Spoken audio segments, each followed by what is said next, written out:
Next is Mark Stevens.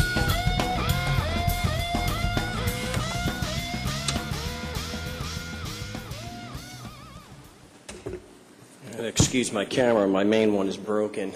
I think the members of the council and mayor, you know what my issue probably is. I've been confronting or requesting evidence that your Constitution, the state Constitution laws and the laws that you pass apply to me just because I'm physically in Scottsdale, and I've not been able to get any kind of evidence.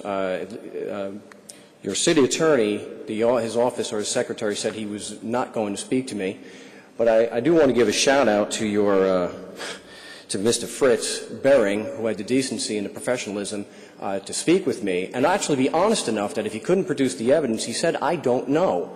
He didn't just get loud with me. He didn't throw me out of the office, and he wasn't like your police. He didn't threaten to put me in jail because I asked a question that he felt was uncomfortable. So again, I put the question to you, since the generalization is that you believe that the constitutional laws of the state of Arizona apply to me and also your local rules and regulations apply to me for no other reason than I'm physically in Scottsdale. And I know you will agree with that generalization because your police enforce it at the barrel of a gun every day. My question is, what evidence do you have to prove that that's actually true? Mr. Stevens, are you done then? I'm asking a question. I'd like a response. As I explained at the beginning, this is a public comment period of time. It is not a point of an agenda item where there's any discussion or even a response. So thank you very much. Well, then I'll take the remainder of the time. Okay. The reason why I'm doing this is because when you go to your courts, there is collusion between your prosecutors and your judges. And I know you may not have much oversight over your judges, but you absolutely have oversight over your prosecutors and your police officers. And we're getting tired of your judges colluding with your prosecutors and your police officers to give the cops and your prosecutors a free pass on the issue of jurisdiction. And that when we go in there, we have these corporate psychopaths called judges screaming from their wooden throne to have us thrown in jail because we dared ask a question that the prosecution has to prove beyond a reasonable doubt anyway.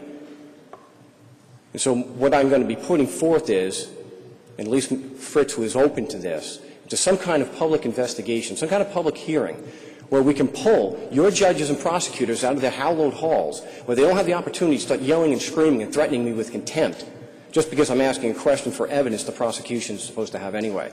And I'm going to continue asking you, every one of you in your offices, and I expect a response. If you have evidence, please present it. If you don't, please be honest like Fritz and say, I don't know. Because if you don't have the evidence, and I don't believe that you do, then the collusion between your judges and your prosecutors and your police officers, it makes you look like nothing more than a criminal organization. If you claim that you have some kind of legal authority, you have no actual evidence to prove it. All you have are the guns of these police officers. So I'd expect in the next few weeks or the next few days that you would be professional enough to present me with the evidence or be honest and say, like Fritz did, I don't know. Thank you, Mr. Stevens.